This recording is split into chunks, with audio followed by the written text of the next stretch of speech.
नमस्कार दर्शकवृन्द, हाम्रो नियमित आर्थिक कार्यक्रम 20 टकमा स्वागत छ। म नवराज चालिसे।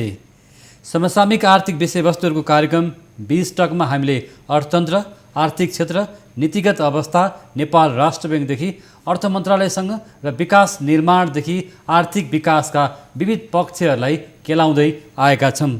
आज हामी सरकार परिवर्तन भएपछि यति बेला नेपाल राष्ट्र ब्याङ्कले ल्याउने मौद्रिक नीति केही पर सरेको छ। नवनियुक्त अर्थमन्त्री जनार्दन शर्माले मौद्रिक नीति केही पछि मात्रै ल्याउने प्रतिबद्धता व्यक्त गर्नुभएको छ। यद्यपि नेपाल राष्ट्र ब्याङ्क भने मौद्रिक नीतिको तयारी गरिसकेको छ र कोभिडको महामारीको कारणले गर्दा यसै श्रमिक, मजदुर, साना मझौला व्यवसाय, उद्योग व्यापार व्यवसाय ठप्प भएको छ। अर्थतन्त्र निकै सङ्कटमा परेको छ। आर्थिक जीवन, सर्वसाधारण नागरिकको आर्थिक जीवन निकै प्रभावित भएको छ। सरकारले पनि अहिले नयाँ बनेको सरकारले पनि कोभिडको खोपलाई निकै प्राथमिकता दिएको छ। भ्याक्सिन लगाइसकेपछि आर्थिक जीवन निकै चलायमान हुन सक्छ भन्ने सरकारको अपेक्षा छ। आशा गरौँ नेपाल राष्ट्र ब्याङ्कले ल्याउँदै गरेको मौद्रिक नीतिले यतिखेर कोभिडबाट प्रभावित भएको अर्थतन्त्र, नागरिकको आर्थिक जीवन, साना मझौला उद्योग व्यवसाय, त्यसरी श्रमिक मजदुरहरूको जीवनलाई कसरी फेरि फर्काउने, लयबद्ध ल्याउने, पुरानै अवस्थामा फर्काउने भन्ने विषयमा राष्ट्र ब्याङ्कले, केन्द्रीय ब्याङ्कले के कस्तो तयारी गरेको छ भन्ने विषयमा यतिखेर विभिन्न आकलनहरू, अनुमानहरू भइरहेको छ। आज हामी यिनै विषयमा ब्याङ्क वित्तीय संस्थामा लामो अनुभव सम्हालिसक्नुभएका पूर्व ब्याङ्कर तथा नेपाल डेभलपमेन्ट फन्डका प्रमुख कार्यकारी अधिकृत अनलराज भट्टराई अहिले हामीसँग स्टुडियोमा हुनुहुन्छ। यहाँलाई स्वागत छ। नमस्कार। आरामै हुनुहुन्छ? एकदम ठिकठाक छ। तपाईँलाई? हजुर आरामै। हिजो आज के गर्दै हुनुहुन्छ? अब अहिले गैरामसी नेपाली सङ्घको मार्फतबाट एउटा 10 अरब नेपालमा फन्ड ल्याउने भन्ने एउटा प्रोग्राम अन्तर्गत हामीले एउटा कम्पनी दर्ता गऱ्यौँ। त्यस कम्पनीलाई चाहिँ अब चलाएर नेपालमा एउटा विदेशमा बस्ने नेपालीहरूलाई नेपालमा प्रति लगानी ल्याउनको लागि हामीले एउटा प्रयास जारी गरेको छौँ। अब त्यो काम चाहिँ बढिरहेको छ अहिले। यो चाहिँ गैर आवासीय नेपालीहरू, गैरामसी नेपालीहरूको विदेशमा रोजगारीमा गएका अथवा श्रम क्षेत्रमा गएका नागरिकको पनि हो? त्यसमा सबै, यसमा चाहिँ सम्पूर्ण किसिमको गैर आवासीय नेपालीलाई मौका दिन्छ। हुन त हाम्रो कस्तो थियो भने पहिला गैर आवासीय नेपालीहरू लगानी गरि नै रहनु भएको, त्यो बेलामा ठुलो लगानीकर्ताहरू हुनुहुन्थ्यो गर्ने भने अहिले चाहिँ सानाभन्दा साना लगानीकर्तालाई हामीले समेटिरहेको छौँ।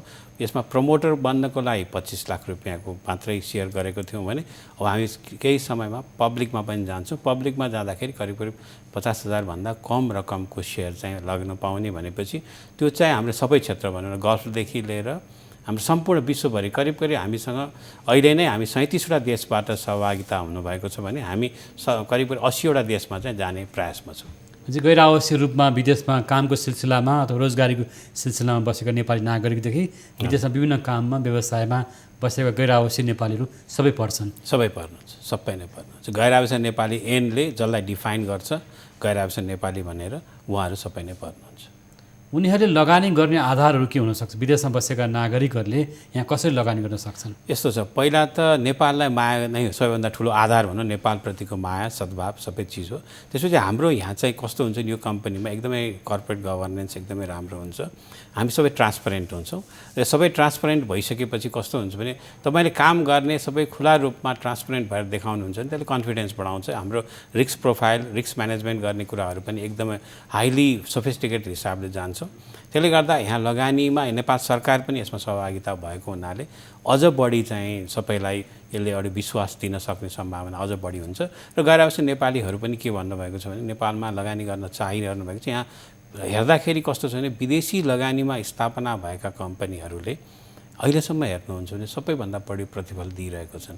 भनेपछि यो प्रतिफल पाउन पनि उहाँहरूलाई सजिलो छ। नेपालमा भएको लगानी फिर्ता पनि लैजान सक्नुहुन्छ, यहीँ लगानी भएर लगानी चाहिँ अझ बढाउन पनि सक्नुहुन्छ। यो एकदमै राम्रो मौका हो। जो आज वैदेशिक रोजगारमा गएका नेपाली नागरिकहरूको सङ्ख्या ठुलो छ, 40 लाखभन्दा बढी नेपाली नागरिकहरू खाडी, मलेसिया होइन, त्यसरी विभिन्न देशहरूमा काम गरेको अवस्था छ होइन, कतार लगायतका देशहरूमा। र ती नागरिकले पनि लगानी गर्न सक्छन्? पाउँछ, पक्का पनि पाउँछ। उहाँहरूलाई नै लक्षित हो। अझ हामीले बढी लक्षित चाहिँ त्यहाँ बसेको जस्तो रेमिटेन्स आइरहेछ, करिब हामी कहाँ 800 अरब जतिको रेमिटेन्स आइरहेको छ। त्यसमध्ये भएको अहिले हामीले 10 अरब मात्रै लगानी गर्न सुरु गर्न खोजेको भने एउटा सानो रकम हो। त्यसको 1% लगभग पैसा हामीले लगानी गराउन खोजेको। त्यो लगानीको फोकस पनि, यसको चाहिँ मेन फोकस पनि त्यहाँ बसेका जसले चाहिँ नेपालमा भनौँ न अलिकति सानो पैसा पठाएर त्यसले चाहिँ लगानी गर्न सकुन् र त्यसको प्रतिफल पछिसम्म प्राप्त भइरहोस् भन्ने हिसाबले विशेष जोड चाहिँ हाम्रो यो जुन बाहिर गएर काम गर्न बसिरहनु भएको छ माइग्रेन्टमा हिसाबले जुन काम गरिरहनु भएको छ गल्फ कन्ट्रीमा मलेसियामा विभिन्न कन्ट्रीहरूमा बस्नुभएको छ उहाँहरूलाई अझ बढी प्रोत्साहन गर्छौँ र उहाँहरूको नै लगानी हामीको बढी चाहना उहाँहरूमा छ हामीले त्यही भएर यसमा लिमिट पनि हामीले म्याक्सिमम लिमिट 10 करोड मात्रै गरेको छौँ अन्यथा यसमा अहिले पनि धेरै व्यक्तिहरू कतिपय व्यक्तिले 1 अरबसम्म हाल्छु भनेर पनि आउनुभएको छ तर हामीले चाहिँ होइन 10 करोडभन्दा माथि दिँदैनौँ यसमा सहभागिता बढी होस् करिब 10-12 लाख गैर आवासीय नेपालीको सहभागिता गराउने प्रयासमा छौँ त्यसले गर्दाखेरि यो अवसर चाहिँ सम्पूर्ण गैर आवासीय नेपालीलाई रहन्छ सम्पूर्ण गैर आवासीय न्यूनतम कतिसम्म लगानी गर्न सकियो अब हामीले आइपिओमा जान्छौँ अहिले प्रमोटरमा चाहिँ 25 लाखसम्म थियो त्यो चाहिँ लगभग सकिसक्यो अब चाहिँ हामीले गर्दाखेरि आइपिओमा जान्छौँ आइपिओमा चाहिँ 50,000 न्यूनतम गराउँछौँ त्यसले चाहिँ के हुन्छ भने किनभने 50,000 गराउनु पर्ने अवस्था किन भयो भने विदेशबाट पैसा पठाउँदाखेरि त्यो ट्रान्सफर कस्टहरू लाग्छ सानो रकम 10 सेयर गर्दाखेरि त सानो रकममा त्यो चार्जै बढी हुन्छ ब्याङ्क चार्जहरू त्यसले अलिक ठुलो रकम राख्नुपर्ने अवस्था त्यो पनि चार्जलाई कसरी कम गर्न सकिन्छ हामी ब्याङ्कहरूसँग कुरा गरेका छौँ ब्याङ्कहरूले पनि सपोर्ट गर्नेवाला छन् किन यो देशको लागि नै गर्न लागेको हुनाले सबै नै उत्साहित छन् यो एकदमै राम्रो हुन्छ त्यहाँबाट आएको लगानी तपाईँले कहाँ लगानी गर्नुहुन्छ जस्तो कोषमा त रकम जम्मा हुन्छ होइन विदेशमा बसेका नेपाली नागरिकहरू ठुलो सङ्ख्यामा रहेको अवस्था छ रोजगारीमा होस् अथवा विभिन्न सिलसिलामा बस्दा र युरोप अमेरिका अस्ट्रेलियादेखि खाडी मलेसियामा लगायतका नागरिकहरू सङ्ख्या हेर्ने त 50-60 लाखभन्दा बढी छ यति ठुलो रकम यहाँहरूको कोषमा जम्मा हुन्छ नि त्यो लगानी चाहिँ कहाँ हुन्छ त्यो लगानीको प्राथमिकता हामीले तोकेको छौँ प्राथमिकता विशेष गरी नेपालको पूर्वाधार विकासमा औद्योगिकरणमा र नेपालको वित्तीय क्षेत्रमा तीनै क्षेत्रमा लगानी गर्छ यसमा अलिकति फरक के हुन्छ भने अहिलेसम्म लगानी गर्ने देश कोही व्यक्तिले नेपालमा कुनै एउटा संस्था इस्टाब्लिस गर्नु पर्यो अथवा कुनै व्यापार व्यवसाय अथवा उद्योग धन्दा गर्नु पर्यो भने उसले लगानी लिन जाने ठाउँ कहाँ भने सो पुँजी र ब्याङ्क तथा वित्तीय संस्थाबाट मात्रै जानु पर्थ्यो भने अब यो आयाम थप के हुन्छ भने यसले इक्विटी फाइनेन्सिङ पनि खोज्न सक्छ भनेको मतलब अब हामीले त्यस्ता राम्रा प्रोजेक्टहरूमा पूर्वाधारका प्रोजेक्ट अथवा यो रोजगार बढाउने अथवा उत्पादन बढाउने त्यस्ता क्षेत्रहरूमा जान्छ हामीले 10वटा क्षेत्र आइडेन्टिफाई गरेको छौँ 10वटा क्षेत्रमा चाहिँ हाम्रो यो भनौँ न पर्यटन त्यसपछि जलविद्युत त्यसपछि तपाईँको सहरीकरण अनि वेस्ट म्यानेजमेन्टदेखि लिएर विभिन्न 10वटा हामीले किसिमका गरेका छौँ त्यो सबैमा हामी गर्दाखेरि मेरो विचारमा हामीलाई प्रशस्त प्रोजेक्टहरू छ कहिले कहिले 200वटा प्रोजेक्टको हामीले केस आइडेन्टिफाई गरेका छौँ त्यसमा 4-5वटा चाहिँ वित्तीय क्षेत्रका पनि छन् त्यसमा सोलर इनर्जी पनि छन् त्यसमा चाहिँ विन्ड इनर्जीको कुनै कुरा छन् हाइड्रो पावर इनर्जीको कुरा पनि छन् सहरीकरणका कुराहरू पनि छन् सबै चिजहरू हामीले राखेर गरेर यो एउटा नयाँ किसिमको अवधारणामा आउँछ यसले चाहिँ ब्लेन्डेड फाइनेन्सिङ जस्तो भनौँ न ब्लेन्डेड फाइनेन्सिङको कन्सेप्ट पनि नेपालमा ल्याउँछ भनेको मतलब एउटा निजी पुँजी सरकारी पुँजी र यो वैदेशिक दात्री संस्थासँगको पुँजीलाई पनि जोडेर एउटै ठाउँमा ल्याउने प्रयास गर्छौँ हामी चाहिँ बढी चाहिँ ग्रिन रिकभरीतर्फ ध्यान दिन्छौँ यसले चाहिँ के भने इन्भाइरोमेन्टल प्रोटेक्सन गर्ने चाहिँ हाम्रो सबैभन्दा ठुलो उद्देश्य के रहन्छ भने कुनै पनि प्रोजेक्ट इन्भाइरोमेन्टल फ्रेन्डली चाहिँ हुनुपर्छ लगानी गर्दाखेरि किन अब अहिलेको अवस्था हेर्नुहुन्छ भने बाढी पहिरो यसले त भयावहको अवस्था सिर्जना हुन लाग्यो त्यसले गर्दा इन्भाइरोमेन्टल फ्रेन्डली प्रोजेक्टमा लगानी गर्छ जस्तो यति बेला नेपाल राष्ट्र ब्याङ्कले मौद्रिक नीति ल्याउनु पर्ने चाहिँ यो एउटा समय छ होइन यो समय किनभने बजेट आइसकेको अवस्था छ र सरकार परिवर्तन भएको छ निवर्तमान सरकार केपी शर्मा ओलीको सरकार परिवर्तन भएर शेरबहादुर देउपाको नयाँ सरकार चाहिँ गठन भएको छ गठबन्धनको सरकार छ यद्यपि अर्थ मन्त्रालयले श्वेतपत्र जारी गरिनेछ भन्ने कुरा अर्थमन्त्रीले बताइसक्नु भएको छ र अर्थमन्त्री जनार्दन शर्माले केही चाहिँ समय पछाडि मात्रै मौद्रिक नीतिको लागि तयारी गरिनेछ भनिसकेपछि केन्द्रीय ब्याङ्कले मौद्रिक नीति सार्वजनिक गर्न सकिरहेको अवस्था छैन यहाँ लामो समय ब्याङ्कमा बसेर काम गर्नुभयो ब्याङ्करको रूपमा यहाँको अनुभव पनि छ होइन बाहिर बसेर वित्तीय क्षेत्र एउटा अन्तर्राष्ट्रिय सङ्घ संस्थाहरूमा काम गरिसक्नु भएको छ भनेपछि यति बेला आउने कोभिडले तस नस जस्तै भएको अर्थतन्त्र पर्यटन होइन साना मझौला घरेलु उद्योग व्यवसाय ठप्प भएको अवस्था छ कृषि क्षेत्र एकदम कमजोर अवस्थामा छ भनेदेखि कस्तो खालको मौद्रिक नीति ल्याउनु पर्ला ताकि ब्याङ्क वित्तीय संस्थाले गर्ने लगानीमा सहजीकरण होस् र अर्थतन्त्र फेरि चलायमान हुने अवस्था आउन सकोस् एकदम अहिलेको आवश्यकता नै के भने अर्थतन्त्रलाई जीवित राख्ने हो सबैभन्दा ठुलो कुरा के भने विगतको जुन हामी गत वर्षको फागुनमा जतिखेर फागुन महिना अथवा चैत 11 भन्दा अगाडिको अवस्थामा आजभन्दा 2 वर्ष लगभग 1.5 वर्ष अगाडिको अवस्थामा पुग्नुपर्छ। पहिला इकोनोमीलाई त्यो ठाउँमा पुर्याउनु पर्यो भनेको मतलब त्यो ठाउँमा जीवन्त राख्नको लागि नै अहिलेको पोलिसीहरू एड्रेस हुनुपर्छ भने दोस्रो चाहिँ अहिले भइरहेको उद्योग धन्दालाई अब आगामी 5-6 वर्षमा कसरी लैजाने, रोजगारी कसरी वृद्धि गर्ने र त्यसले चाहिँ कसरी प्रतिफल नेपालको चाहिने एउटा इकोनोमिक प्याराडाइम जुन छ, इकोनोमी हामी के छन् कन्जम्सन बेस इकोनोमी हो, हामी कन्जम्सन बढी गर्छौँ, त्यो कन्जम्सनलाई प्रोडक्सन बेस इकोनोमीमा कसरी लैजाने भन्नेको एउटा अब चाहिँ एउटा यो स्टेपिङ स्टोन बनाउनु पर्ने ठाउँ, एउटा बेस लाइन बनाउनु पर्ने ठाउँ अवस्था छ। यो बेलामा नेपाल सरकार, नेपाल राष्ट्र ब्याङ्क तथा वित्तीय संस्था, व्यापार व्यवसाय सबैले एउटै ठाउँमा बस्नुपर्ने अवस्था छ। किनभने एकले अर्कोलाई दोष दिएर अथवा एकले अर्कोलाई अगाडि पछाडि कुरा गरेर के पनि हुनेवाला छैन। किन अहिले हामी नर्मल अवस्थामा छैनौँ। यो अवस्थालाई विश्वभरि नै अब भनौँ एक किसिमले कोभिडको एउटा भयावह अवस्थामा भएको र इकोनोमीले पनि कस्तो हुन्छ भने जबसम्म उपभोक्ताको हातमा पैसा पुग्दैन, जबसम्म उपभोक्ताको माग बढ्दैन, उत्पादन बढाएर के गर्ने। हामी ज्वलन्त उदाहरणहरू हामीसँग त्यत्रो एयरलाइन्स कम्पनीजहरू थियो, नेपालभित्र पनि हेर्नुहुन्छ भने त्यत्रो होटल व्यवसाय, त्यत्रो रुमहरू थिए, होटलका रुमहरू थिए। जबसम्म माग हुँदैन, उपभोक्ता धोकामा पुग्दैन, प्लेन चढ्न उपभोक्ता प्लेनमा एयरपोर्ट पुग्नुपर्छ, होटलमा बस्न उपभोक्ता होटल पुग्नुपर्छ। कतिपय सेवा सुविधा जस्तो टेलिभिजनको सुविधा हेर्नको लागि घरैमा बसेर पनि हेर्न सकिन्छ, त्यसमा कहीँ बाहिर जानु पर्दैन। आइटी सम्बन्धी कतिपय चिजमा बाहिर जानु पर्दैन। कतिपय चिजमा साना तथा मझौला उद्योग व्यापार व्यवसाय गर्नेको ठाउँमा पनि उपभोक्ता त्यो ठाउँसम्म पुग्नुपर्छ। तर अहिले हामी कहाँ डेलिभरी च्यानलहरू आयो, त्यसले चाहिँ इलेक्ट्रोनिक हिसाबले डेलिभरी किसिमको अलिकति चेन्जेसहरू पनि आइरहेको अवस्था चाहिँ छ। त्यसले गर्दा इकोनोमी चाहिँ चलायमान भइरहेको छ। केन्द्रीय ब्याङ्कले यतिखेर मौद्रिक नीति ल्याउँदा कस्तो खालको मौद्रिक उपकरणहरू ल्याउनु पर्ला? एकदम ब्याङ्क वित्तीय संस्थाहरूले सहज रूपमा कर्जा प्रवाह नगरेको, अहिले ब्याङ्किङ क्षेत्रमा तरलताको सङ्कट फेरि हुन थालिसकेको छ, ब्याङ्क लगानी गर्न एकदम कन्जुसाइ गर्न थालेको छ भन्ने कुरा आइरहेको छ, लगानी एउटा सङ्कुचित हुँदै गइरहेको छ। यस्तो अवस्थामा अर्थन चलायमान बनाउनको लागि ब्याङ्क वित्तीय संस्थाको लगानी विस्तार गर्ने नीति चाहिँ कस्तो हुनु पर्ला?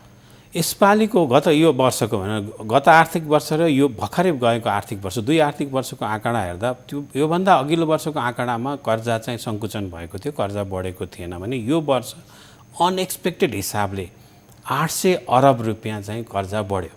त्यो कर्जा चाहिँ करिब नेपाल राष्ट्र ब्याङ्कले 20% मात्रै बढ्छ भन्ने अनुमान गरेकोमा करिब 26% को कर्जा बढ्यो। अहिलेको कर्जा बढ्नु चाहिँ स्वाभाविक थियो कि अस्वाभाविक थियो भन्ने कुरामा ठुलो प्रश्न छ। तर निक्षेप पनि बढ्न गएको छ, निक्षेप पनि लगभग चाहिँ नि नबढेको होइन, निक्षेप पनि राम्रै किसिमले बढ्दै गएको छ। तर कर्जाको वृद्धि निक्षेप वृद्धि दरभन्दा माथि गयो र कर्जा केमा गयो त? कर्जा जस्तो उद्योग व्यवसाय राम्रोसँग चलेको छैन, अन्य व्यापार व्यवसाय पनि राम्रोसँग भइरहेको छैन, तर कर्जाको माग एकदमै बढ्यो। 800 अरबको माग बढ्यो। अब यो वर्ष पनि के हुन्छ भने कर्जाको माग त्यत्तिकै बढ्ने सम्भावना देखिन्छ। कर्जाको माग बढ्नुको पछाडि सेयर मार्केट पनि बढिरहेको छ होइन, कतै सेयरमा अथवा अनुत्पादक क्षेत्र भन्ने गरिन्छ नि, र अनुत्पादक क्षेत्रमा त्यो पैसा गयो अथवा लगानी गयो कि के त? यस्तो छ, सेयर मार्केट भने यस्तो अचम्मको बजार हो। त्यो बजारमा एकचोटि पैसा गएपछि त्यो पैसा त्यही रोल ओभर हुन्छ, पैसा थपिरहनु पर्दैन। जस्तो आज 20 अरब कारोबार हुनु भनेको मतलब सपोज आज 20 अरब कारोबार भयो भने 20 अरबको किनिन्छ, 20 अरबको पैसा फेरि फिर्ता आउँछ। त्यो त 20 अरब चलायमान हुन्छ त्यहाँ। त्यसकारण यो बजार कस्तो भने त्यहाँनिर पैसा थप भएर जाने होइन, एडिसनल थप भएर गइरहेछ। यसले चाहिँ कर्जा सबै त्यहाँ गयो, 20 अरब रुपियाँ दैनिक कारोबार भयो, सबै पैसा त्यहाँ गयो भने ट्रेडिङमा गयो भनौँ भने आयात पनि खासै बढेको देखिँदैन। आयात एकदम बढ्यो यसपालि, आयात बढेको देखियो, तर गाडी अथवा मोटरसाइकलको आयात त्यति बढेको पाइन्छ। हामी कहाँ कस्तो भएको छ, आयातमा हामीले एकदम विचार गर्नुपर्ने अवस्था छ। नेपालको जनसङ्ख्या सपोज तपाईँले हेर्नुहुन्छ भने नेपालको जनसङ्ख्या अब हामीसँग 3 करोड लगभग व्यक्तिहरू छौँ। बाहिर गएको सबै हटायौँ भने र एडल्ट पपुलेसन हेऱ्यो भने त 1.5 करोड भन्दा कम छ। 1.5 करोड पपुलेसनलाई हामीले मगाउने वस्तु, कतिपय वस्तु केरा मगायौँ, स्याउ मगायौँ। स्याउ मगाउँदा करिब 72,000 टन स्याउ मगाएको छौँ। खाने व्यक्ति चाहिँ कति? जम्मा 1.5 करोड मान्छे अथवा 2 करोड मान्छेले खाने। तर हाम्रो त्यो पर व्यक्ति नै खाने कन्जम्सन गर्यो भने नेपालको उपभोक्तालाई चाहिने भन्दा अथाह सामान मगाएको छौँ। त्यहाँनिर प्रश्न छ। हाम्रो यति धेरै बढिरहेको छ, आयात एकदम बढ्यो। त्यो उपभोग कहाँ भयो? वस्तुको आयात बढेको छ, दाल चामल खाद्यान्न लगायत वस्तुहरू, तेल जन्य वस्तुहरूमा होइन। अब त्यसमा सबैभन्दा ठुलो उपभोग कहाँ भयो त? आयात भयो, कन्जम्सन गर्ने व्यक्तिको सङ्ख्या कम छ भनेपछि त्यो उपयोग कहाँ भयो त भन्दा हाम्रो हार्ड करेन्सी युज भएर इलिगल च्यानलबाट बाहिर त गइरहेको छैन। जस्तो उदाहरणको लागि जस्तो भने तपाईँ मैले अघि नै इक्जाम्पल दिएँ, स्याउ भनौँ अथवा छाता भनौँ अथवा केही चिजहरू भनौँ, जुन देशको जनसङ्ख्याभन्दा बढी माग हुन्छ भने तपाईँले कहाँ उपभोग हुन्छ त त्यो? उपभोग गर्नको लागि जनसङ्ख्याले कति भनौँ हामीले एभरेज क्यालकुलेसन गर्छौँ, एक व्यक्तिले यतिसम्म कन्जम्सन गर्न सक्छ र नेपालको आय स्रोत भनौँ न वार्षिक आय $1000 पनि नभएको ठाउँमा कन्जम्सन चाहिँ $2000 हुन्छ भनेर सोच्न सक्दैन हामी। त्यही भएर आयातको प्रति एकदम व्यवस्थापन गर्न एकदम जरुरी छ हामी कहाँ। त्यहाँ मौद्रिक नीतिले आयातलाई कसरी व्यवस्थापन गर्ने, ब्याङ्क तथा वित्तीय संस्थालाई पनि एउटा के गर्नु पर्यो, सेन्ट्रल ब्याङ्कले कस्तो एउटा स्टडी सुरु गर्नु पर्यो भने नेपालमा कति वस्तु आवश्यक छ, कति वस्तु माग हुनुपर्ने हो, कति माग भइरहेको छ, त्यसको उपभोग कसरी भयो, त्यो पनि हेर्न थाल्नु पर्यो। मोनेटरी पोलिसीमा त्यो पनि आउनु, खालि इन्फ्लेसन यति हुन्छ भनेर मात्रै पुगेन। अब भनौँ न सामान तपाईँको जस्तो हेर्नु न, बजारमा रिटेलमा गएर बजारमा मान्छे गइरहेको छैन, खरिद गर्न मान्छे सडकमा पुगिरहेको छैन, तर उपभोग्य सामानको माग निर्यात आयात चाहिँ म्याक्सिमम भइरहेको छ, बेसरी बढिरहेको छ। त्यो भनेको मतलब उपभोक्ता चाहिँ बजारमा नजाने, आयात चाहिँ प्रशस्त हुने। मान्छे कहाँ गयो त? त्यो मान्छेले व्यापार व्यवसायले त त्यो ल्याएर कुहाउन अथवा त्यसलाई सडाउन त ल्याउँदैन।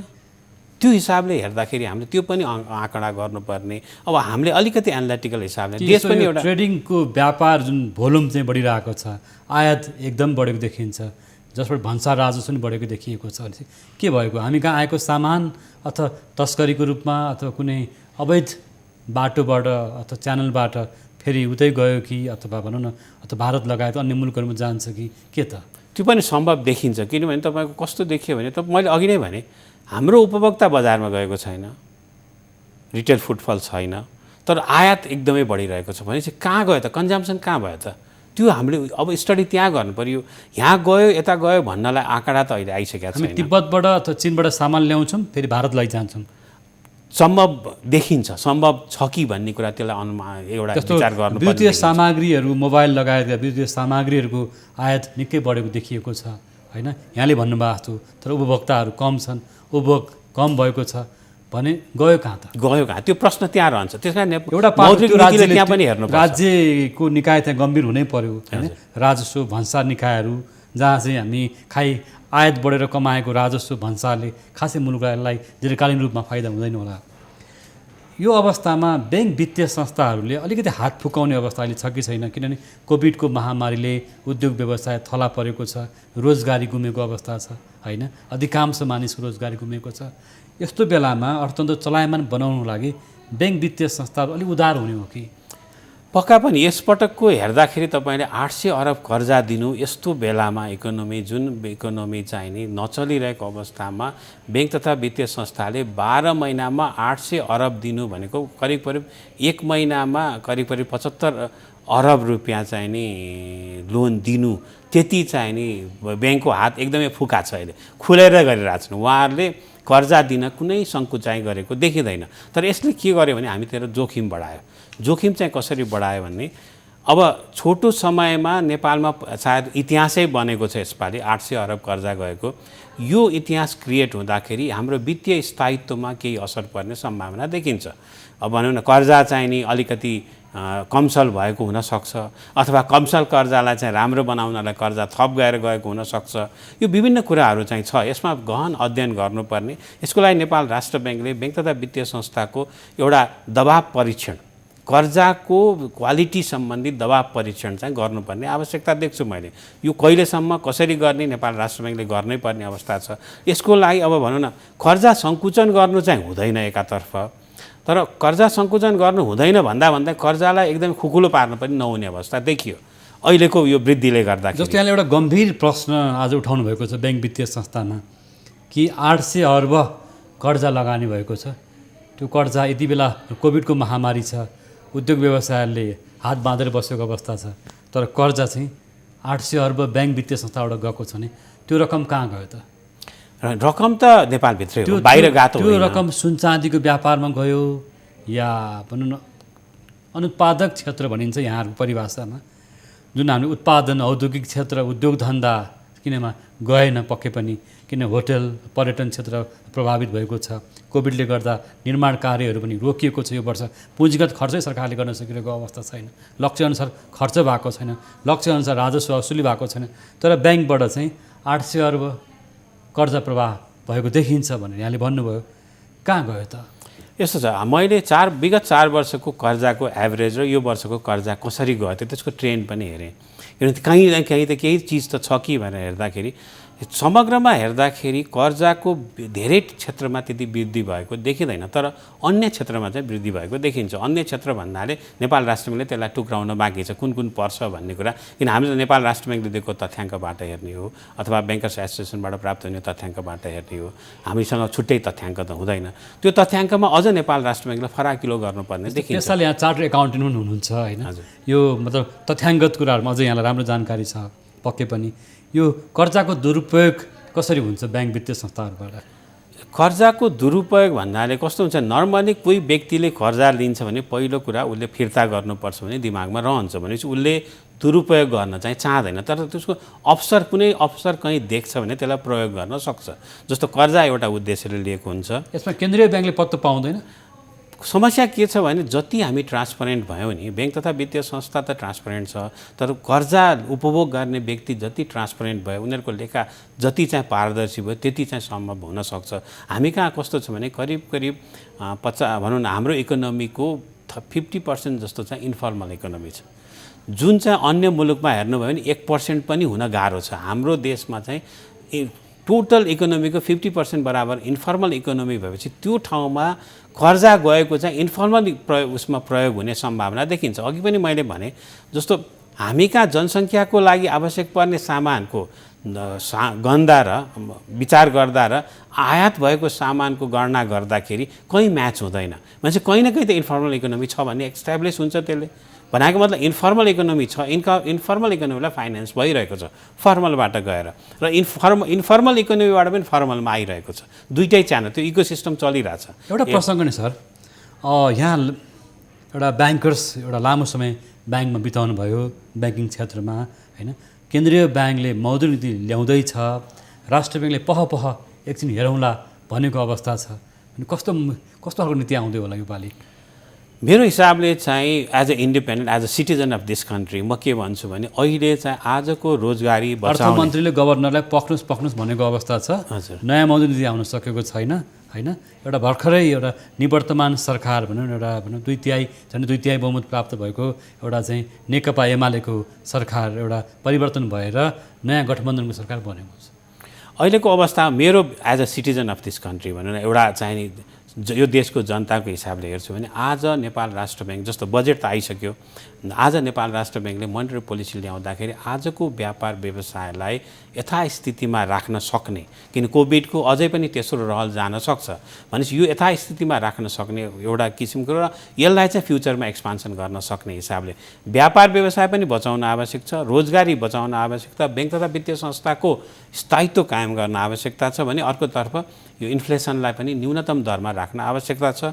र अहिले फर्चुनेटली कस्तो भएको छ भने हाम्रो भनौँ एउटा नेपालीको भाग्य भनौँ, यो वर्ष चाहिँ नि जुन नेपाल राष्ट्र ब्याङ्कलाई सबै व्यापार व्यवसायले ब्याङ्कको चाहिँ नि यो स्प्रेड रेट 4% होइन 3% गरिदेऊ भनेर कराइरहेको अवस्थामा आफै नै स्वतः 3% को हाराहारीमा आइसकेको छ। मान्छे एकतिर नेपालमा कर्जा सस्तो भएर गइरहेको अवस्था छ, निकै नै सस्तो। गत 1 वर्षको दौडानमा हेर्नुहुन्छ भने कर्जा चाहिँ निकै सस्तो भएर गइरहेको। यो सस्तो दरलाई कसरी कायम गर्न सकिन्छ? नेपाल राष्ट्र ब्याङ्कको पोलिसी दरहरू छन्, जुन हामी जसको इन्ट्रेस्ट रेट कोरिडरको कुरा छ, पोलिसी दरहरूको रेटहरूको कुरा छ, त्यसलाई बजारमा कसरी लाउन सकिन्छ अथवा प्रजालाई रिफ्लेक्ट गर्न सकिन्छ, यी कुराहरूमा चाहिँ गर्नुपर्ने हुन्छ। अहिलेको अवस्थामा नेपाल राष्ट्र ब्याङ्कको प्रमुख उद्देश्य भनेको आजको व्यापार व्यवसायलाई र रोजगारीलाई चाहिँ कसरी थमाउन सकिन्छ त्यसैमा फोकस हुनुपर्छ। वित्तीय स्थायित्वमा कहीँ कतै केही चिज कमजोरी होला, तर हामीलाई त्यो गर्न चाहिँ समय हुन्छ।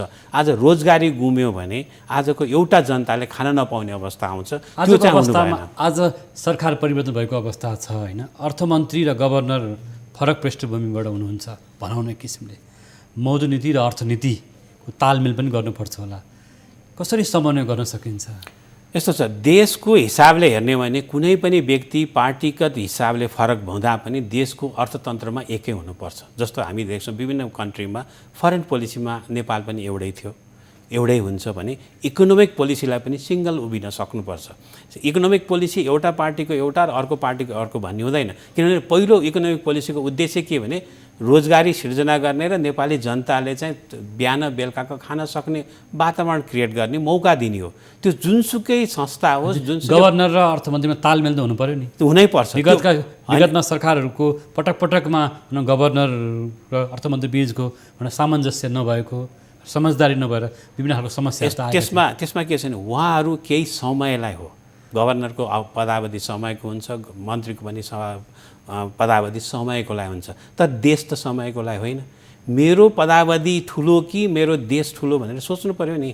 यदि म पोस्टमा बस्छु, मै ठुलो, मैले जे भने त्यही गर्छु भने मैले इकोनोमी कसरी बचाउने, मैले इकोनोमीमा रोजगारी कसरी सिर्जना गर्ने, त्यसको लागि एक स्टेप पछाडि सर्नु पर्ने, दुवैजना सर्न सक्नुपर्छ, अगाडि बढ्ने पर्यो, दुवैजना बढ्न सक्नुपर्छ। अहिलेको अवस्थामा अर्थमन्त्रीले एउटा राहतको पुनरुत्थानको राहतको प्याकेज ल्याउँछु भन्नुभएको छ। कृषि क्षेत्र लगायतका साना मझौला घरेलु उद्योगहरू प्रभावित भएको छ, बन्द भएको अवस्था छ, रुङ्न भएको अवस्था छ होइन, र किसानहरूले भनौँ न एउटा उत्पादन बजारसम्म पुर्याउन सकेको अवस्था होइन, दुध फ्याँक्नु पर्यो, अन्डा फ्याँक्नु पर्यो, यो अवस्था छ भनेपछि यस्तो अवस्थामा ल्याउने मौद्रिक नीतिले कस्तो खालको आर्थिक प्याकेजको कार्यक्रम ल्याउनु पर्ला भन्ने लाग्छ अन्तिममा? मौद्रिक नीतिले आर्थिक प्याकेजै त ल्याउन सक्दैन। मौद्रिक नीति भनेको चाहिँ सहजीकरण चाहिँ गर्न सक्छ, जस्तो मनोबल बढाउने खालको। अघिल्लो पटक पनि कर्जाको ब्याज भुक्तानी तालिकाकरण गर्दा त्यसमा प्रोभिजनिङको कुराहरू सबै कुरामा रिल्याक्स गर्दै गएको हो। तर त्यो गर्दै जाँदाखेरि वित्तीय क्षेत्रमा जोखिम चाहिँ बढ्दै जान्छ। त्यो भए हुनाले के गर्नुपर्ने, नेपाल राष्ट्र ब्याङ्कले कर्जा दिन सक्ने र कर्जाकोमा चाहिँ केही सहजता ल्याइदिनु पर्यो। त्यसको लागि चाहिँ ब्याज दर न्यूनतम हुने, अघि नै मैले भने ब्याज दरलाई चाहिँ कर्जाको ब्याज दरलाई न्यूनतम गर्न सक्ने अवस्था सिर्जना गर्दै र कर्जाको फ्लो, कर्जा चाहिँ सजिलैसँग पाउन सक्ने अवस्था सिर्जना गरिदिनु पर्ने हुन्छ। अहिले दुईवटा चिज मात्रै गरे पुग्छ, कर्जाको नवीकरण गर्दाखेरि त्यति अप्ठ्यारो नपारिदिने र अर्को चाहिँ नि कर्जा सहजता साथ पुर्याउने। र ब्याङ्क तथा वित्तीय संस्थालाई पनि के भन्ने भने हामी छौँ, अहिले 1-2 वर्ष तिमीले व्यापार व्यवसायलाई हेर्दियौ, त्यसपछि तिम्रो वित्तीय स्थायित्व कस्तो रहन्छ भन्ने हेर्छौँ। त्यो भन्दै पनि ब्याङ्क तथा वित्तीय संस्थाको एउटा दबाब परीक्षण चाहिँ गर्नै पर्ने अवस्था छ। त्यो दबाब परीक्षण गर्छु, स्ट्रेस टेस्टिङ गर्छु भनेर चाहिँ यसपालि आउनै पर्छ। त्यो पनि कोभिडसँग रिलेटेड कुराहरूमा कस्तो किसिमको जोखिम हामी बढ्दै गयो र कुनै पोलिसी ल्याउँदाखेरि अहिलेसम्म पोलिसी आउँछ, पोलिसीको इम्प्याक्ट देखाउँदैन। अब यो वर्षदेखि नेपाल राष्ट्र ब्याङ्कले के गर्नुपर्ने, मैले यो पोलिसी बनाएको छु, यो पोलिसीको नेसनल इकोनोमीमा यति इम्प्याक्ट हुन्छ, यसले यति रिकभरी गर्छ र हाम्रो यति फाइदा हुन्छ, यो इकोनोमीमा यस्तो किसिमले जान्छ भन्ने कुरा पनि प्रोजेक्सन गर्नु पर्यो, अथवा उहाँहरू क्लियर हुनु पर्यो, त्यो हिसाबले आउनु पर्यो। अथवा कुनै एउटा त्यो भयो भने चाहे जुनसुकै ठाउँमा भए पनि देशको लागि त सबैजना अगाडि नै बढ्छौँ नि। त्यत्रो व्यक्ति, त्यत्रो मान्छे मरेर शहीद भएर देश बनायो हो, त्यस कारण इकोनोमीलाई डढाउनुपर्छ जस्तो लाग्दैन। इकोनोमी एकदमै राम्रो हुन्छ मेरो हिसाबले। अहिलेको दुवैजना सक्षम हुनुहुन्छ, दुवैजनाले इकोनोमीलाई चाहिँ नि एकदमै स्ट्रङ बनाएर लैजानुहुन्छ भन्ने मेरो विश्वास छ। यही विश्वासको साथ हामी मोनेटरी पोलिसीलाई कुरिरहेको छौँ अहिले। हस्, यहाँको समय विचारको लागि धन्यवाद। थ्याङ्क यू भेरी मच, मलाई पनि बोल्न दिनुभएको।